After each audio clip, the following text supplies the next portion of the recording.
İbtidai icma quruluşu yeni dərsliklər əsasında. Dünyada ən qədim insan qalıqlarına Şərqi Afrikada rast gəlinmişdir. Alimlər bu insanların 2-3 milyon il bundan əvvəl yaşadıklarını müəyyən etmişdirlər. Azərbaycan da qədim insan yaşayış məskənlərindən olmuşdur, əlverişli təbii coğrafi şəraitinə görə. Xocavənddə Azıq tağlar, Kəlbəcərdə Zar, Naxçıvanda Qazma, Qazaxda Daş Salahlı Damcılı, Lerikdə Buzeyir, Mingəçevir yaxınlığında Qaraca. Videonun sonunda xəritədə bu yaşayış məskənlərinin yerini sizlərə göstərəcəm. Həm müasir xəritədə, həm ümumi xəritədə, dərsliklərdə verilmiş xəritələrə əsasən. Azərbaycanda ilk insan dəstələri 2 milyon bundan əvvəl İbtidai icma quruluşu bəşər cəmiyyətinin ilk inkişaf mərhələsidir. Buna tarixə qədərki dövrdə deyilir. Tarixə qədərki dövr yazılı mənbələrin yaranmasına qədərki dövrdür. İbtidai icma cəmiyyəti ilk insanların yaranması ilə başlayıbdır və İbtidai icma quruluşu hər bir ölkənin təbii coğrafi şəraitindən asılı olaraq inkişaf etmiş və dağılmışdır. Əmək alətlərinin hazırlandığı materiala görə İbtidai cəmiyyət 3 dövrə bölünür.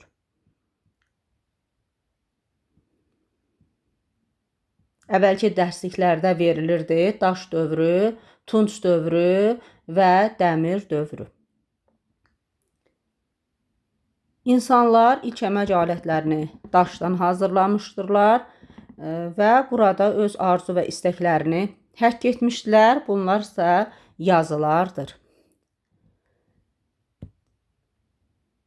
İnsanların formalaşmasında əməyin böyük rolu olmuşdur və insanlar əmək fəaliyyəti nəticəsində heyvanlar aləmindən birdəfəlik ayrılmışdır. Daş dövrünün qədim mərhələsi paleolit adlanır. Paleolit Yunan sözü olub, paleos qədim, litos daş sözlərinin birləşməsindən olub qədim daş dövrü. Deməli biz paleolit və yaxud da qədim daş bunun hər ikisini bilməliyik. Paleolit olduğunu da, qədim daş dövrü olduğunu da. Testləri işləyəndə də görəcək ki, bir testdə paleolit yaza bilər, digər testdə qədim daş dövrü. Hər ikisini bilməliyik. Paleolit dövrü əhatə edir ilk insan tipinin yaranmasından. İlk insan tipi də qeyd edirik ki, bacarıqlı insandır. Onun yaranmasından eramızdan əvvəl 12-ci minilliyə qədərki olan bir dövr. Azərbaycanda paleolit dövrünə aid 40-a yaxın abidə aşkar edilmişdir. Xocavənd rayonu ərazisində Füzuli yaxınlığında Quruçay vadisində Azıq mağarası var demişik və buradan tapılan materiallar paleolit dövrünün öyrənilməsinə köməklik etmişdir. Dedik ki, İbtidai insanlar ilk əmək alətlərini daşdan hazırlamışdır, kobud və bəsit, yəni sadə şəkildə olmuşdur. İlk alətlər çay daşlarından hazırlanıb və təbii ki, zaman keçdikcə təkmilləşmiş yeni alətlər meydana çıxıb, inkişaf etmişdir. Bu insanın inkişafının, beyninin, təfəkkürünün məhsuludur, təbii ki. Əmək alətləri çaxmaq daşından, bazaltdan, obsidiyandan, vulkanik şüşədən, dəvəgözüdən hazırlanırdı. Burada dişli, ucu oymalı, qaşov tipli alətlər, kəsicilər də düzəldilmişdi. Biz qeyd etdik ki,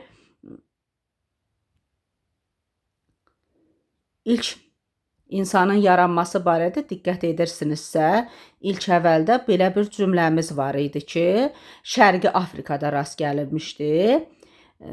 Şərqi Afrikada rast gəlinmişdi. 1994-2006-cı illərdə Şərqi Afrikanın Kenya ərazisində Turkana gölü ətrafında arxeoloji qazıntılar aparılmış və qazıntılar zamanı əldə edilən tabutların yaşını 6 milyon ilə bərabər olması da müəyyən edilmişdir. Paleolit dövründə insanlar ilk əvvəllər yığıcılıq və ovçuluqla məşğul olmuşdu. Bu mənimsəmə təsərrüfatı, digər adı da istehlak təsərrüfatıdır. İlk insan kollektivi birliyi ulu icma adlanır. Ulu icmanın tərkibi daimi deyildi, tez-tez dağılırdı, yeniləri yaranırdı. Qədim insanların həyatında od mühüm olmuşdur. Təbii ki, bu ilk əvvəl təbii od olmuşdur. Azıq mağarasında ocaq izləri isə 700 min il bundan əvvələ aiddir. Azıq mağarasından tikinti qalıqları da aşkar edilmişdir. Bu da qədim insanların tikinti vərdişlərinin olduğunu göstərir. İbtidai dini təsəvvürlər də təbii ki olmuşdur paleolit dövründə. Həmçinin sadə incəsənətlə də məşğul olunmuşdur. Mağaradan tapılan ayı kəllələrinin üzərindəki olan işarələr bu dini inancları göstərir. Azıq mağarası 1968-ci ildə 350-400 min bundan əvvələ aid yaşamış insanın azıxantropun çənə sümüyünün tapılmışdır. Qalıqları bu azıxantrop və yaxud da azıq adam adlanır. Bu tapıntı da sübut edir ki, Azərbaycan ən qədim yaşayış məskənlərindən biridir. Həmçinin ocaq ətrafı daşlarla hörüldüyünə görə dairəvi yaşayış tikintisinin içərisində olub. Bu da ocağın qurulmasının ilk təcrübəsi sayıla bilər. Yəni ki, oddan istifadə paleolit dövründən Azıq mağarasında olmuşdur. Yəni tikinti vərdişlərinin də olmağı buradan görünür. Neandertal insan bacarıqlı insan dediyi ilk mərhələdədir. Sonraki mərhələdə Neandertal insan gəlir. Və bu əsasən Neandertal insan Naxçıvan, Qarabağ və Qazax bölgələrindədir. Təbii ki, bu dövrdə inkişaf baş verdiyinə görə yeni tipli əmək alətləri hazırlanır. İlk dəfə olaraq iti uclu alətlər də Neandertal insanlar tərəfindən hazırlanmışdır. Neandertal Almaniyada yer adıdır. Təbii ki, onlar da yaşamaq üçün mağaralarda, çomalarda yerlər hazırlamışdılar özləri üçün və Neandertalların yaşayış məskənindən insanın kəllə sümüyü də tapılmışdır. Neandertal insan da bacarıqlı insan kimi əsasən ovçuluqla məşğul olmuşdur. Hətta Neandertal insanda qəbirlər də aşkar edilmişdir. Yəni bu dövrə aid qəbirlər də. Bu da dini görüşlərin formalaşmasını göstərir. Neandertalın yaşadığı dövrə aid Urmiya gölü yaxınlığında Tamtama mağarasından bu Neandertal insana məxsus bud sümüyü tapılmışdır 40-50 min il əvvələ aid. Bu da Azərbaycanın qədim yaşayış məskəni olduğunu bir daha sübut edir. Həmçinin buradan maral, öküz, at sümükləri də təbii ki tapılıb. İlk insan tipi dedik ki, bacarıqlı insan, sonra Neandertal insan, növbəti insan tipi isə ağıllı insandır. Digər adı isə Homo sapiens. Təxminən 35 min il bundan əvvəl bu digərlərinə nisbətən fiziki və əqli cəhətdən daha da inkişaf edib, şuuru olub və bunun nəticəsində, əmək fəaliyyətinin nəticəsində səsli nitqdə yaranıb ağıllı insandır.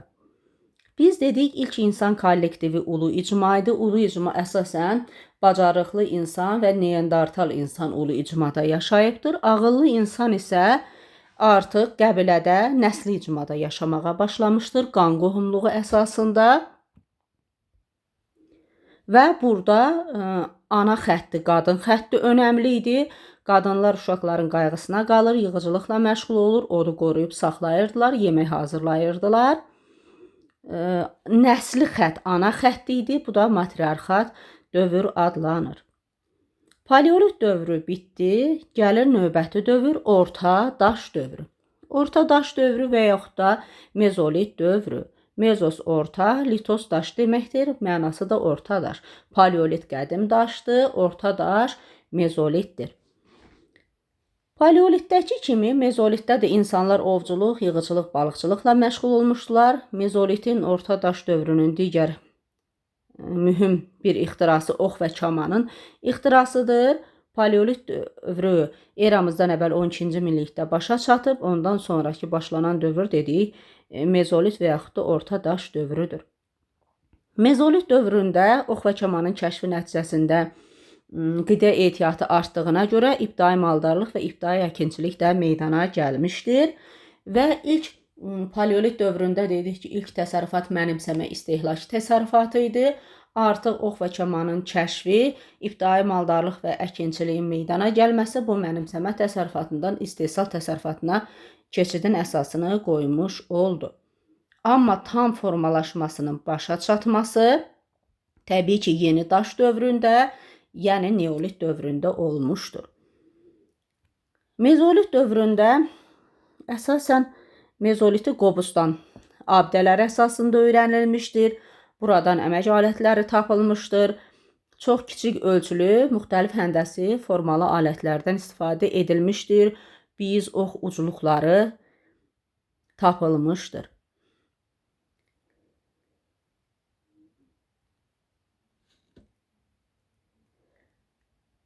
İlk dəfə Qobustanda 1939-da arxeoloq İsaq Cəfərzadə qeydə almışdır. 6000-dən çox qayaüstü təsvirlər var. Burada müxtəlif üsullarla və təbii boyalarla şəkillər çəkilmişdir və ibtidai incəsənət inkişaf etmişdir. Təbii ki, mezolit dövründə. Paleolitdə əsası qoyulub, mezolit dövründə də inkişafı baş vermişdir. Qobustan qayalarının üzərində insanların dini inancları, dini ayinlər, ov səhnələri əks olunmuşdur. İnsan və heyvan rəsmləri, həmçinin yallı rəqsi də.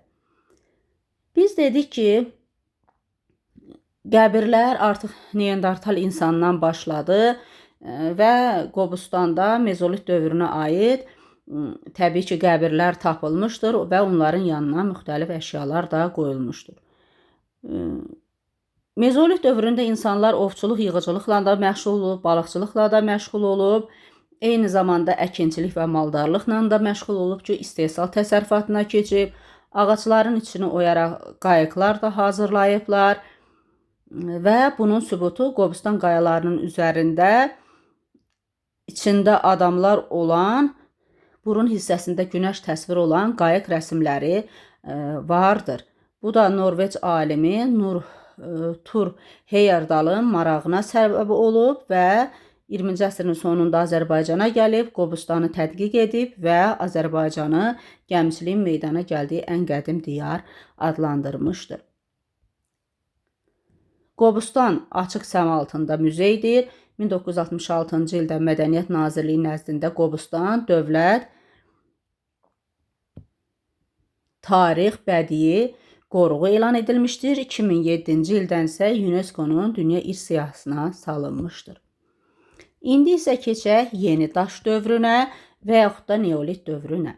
Neos yeni, litos daş, yeni daş dövrü eramızdan əvvəl 8-ci minillikdən başlamış 6-cı minilliyə qədər davam etmişdir. Dedik, istehsal təsərrüfatı mezolitdə başlanır, neolitdə başa çatmışdır. Artıq bu dövrdə əsas əkinçilik və maldarlıq idi. Oturaq həyat tərzində idilər. Ovçuluqla və balıqçılıqla da təbii ki, yenə də məşğul olurdular. Yenə də əmək alətləri çaxmaq daşından, dəvə gözündən hazırlanır. Torpağı toxa ilə şumlayırdılar. Toxa da ucuna daş, sümük bərkidilmiş əyri ağac deməkdir. Bu dövrün yaşayış məskənləri əsasən Gəncə, Qazax, Naxçıvan, Təbriz ətrafı, Qobustanda və Tobuzdakı Göytəpədə, Ağcabəddəki Kamil təpədə. Burada müxtəlif əmək alətləri tapılıb, toxalar, oraq, çəkic, balta. Bu dövrdə yeni sənət sahələri meydana gəlir, duluzçuluq, daş alətlərin deşməyi və cilalanmağı öyrənib insanlar, toxuculuq yaranıb. Və bütün bunların hamısı neolit inqilabı adlanır. Və buradakı yaşayış məskənlərindən iri buynuzlu heyvanın çənə sümüyündən hazırlanmış oraq da tapılmışdır. Keçək növbəti dövrə, mis daş dövrünə və yaxud da digər adı eneolit dövrünə.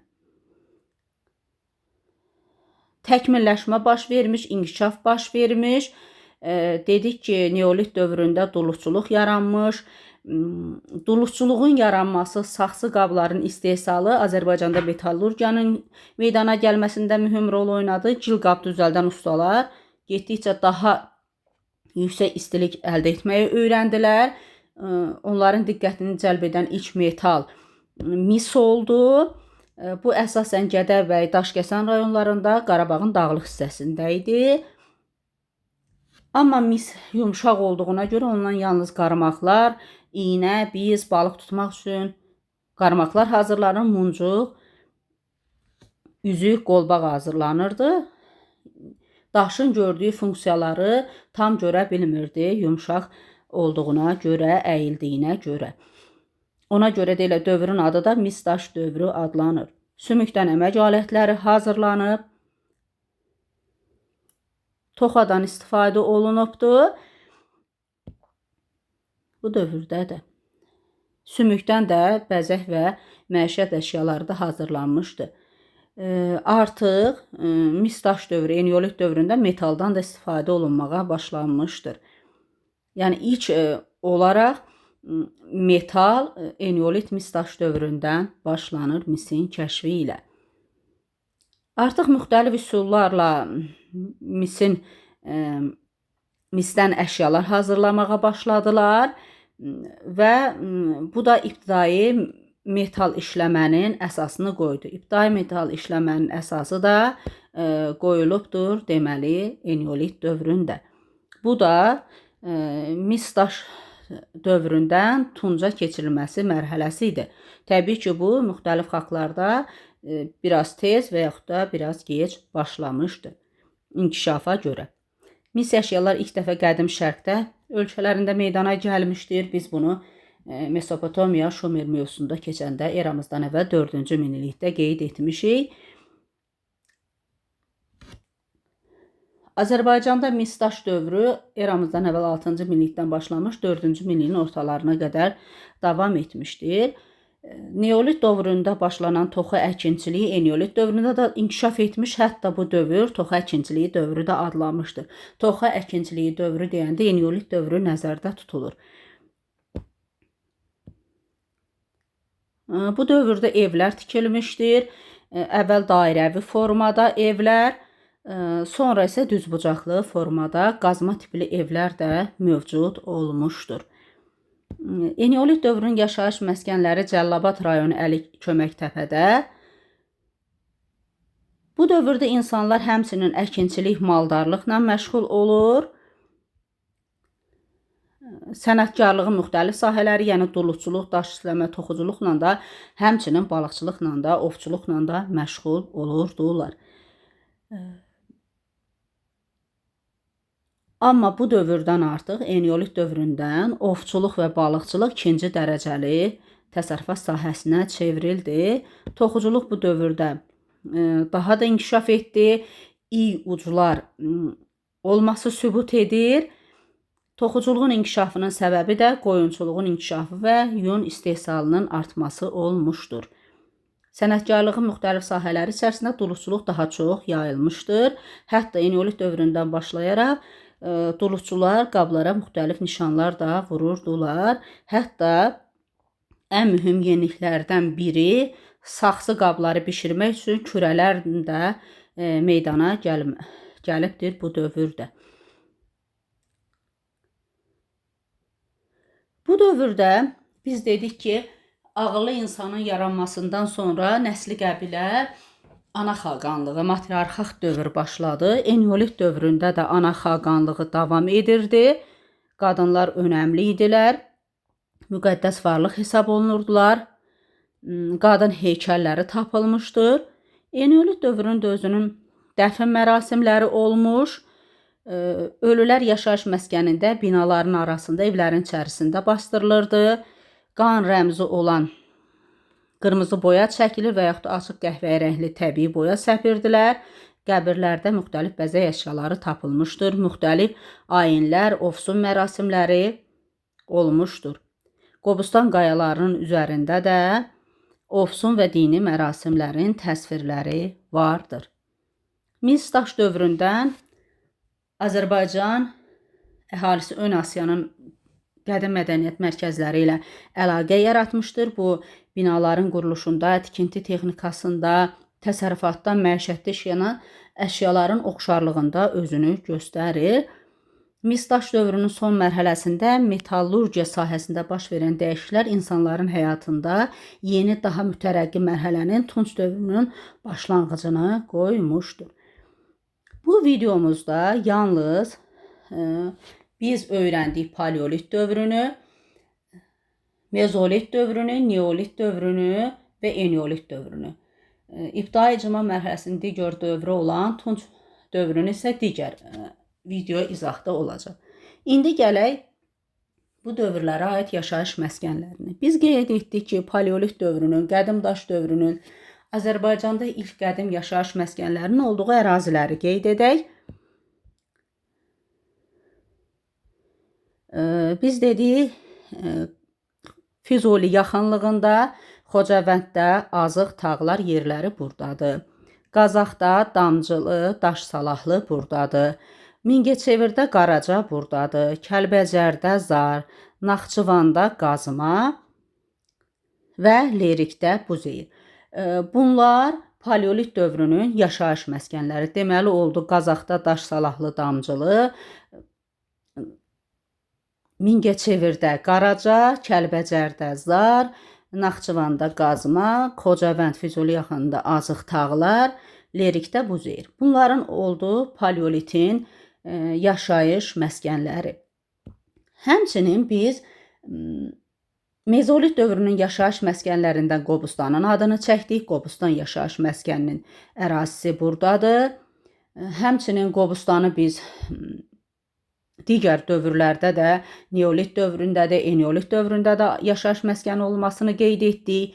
Neolit dövrünün yaşayış məskənlərindən Ağcabədidə Kamil təpənin adını qeyd etdik və bu ərazidə Tovuzda olan Göytəpənin də adını qeyd edə bilərik ki, yaşayış məskənlərindən və eneolit dövründəki olan yaşayış məskənlərindən biri də Əlikömək təpədir. Bunları da qeyd etdik. Bu sondakı göstərdiyimiz müasir xəritədə isə həmin yaşayış məskənlərinin müasir dövr xəritəsinə uyğun olaraq. Məsələn, Qazağın yeri buradaydı, Daş Salahlı, Damcılı, Tovuzda Göytəpə, Kəlbəcərdə Zar, Naxçıvanda Qazma, Lerikdə Buzeyir, Füzuli Xocavənd yaxınlığında Azıq Tağların yerini qeyd etdik, Mingəçevirdə Qaracanı qeyd etdik, sonra Cəllabadda Əlikömək təpə, bu ərazi isə Qobustanın ərazisidir və Ağcabədidə isə Kamil təpəni.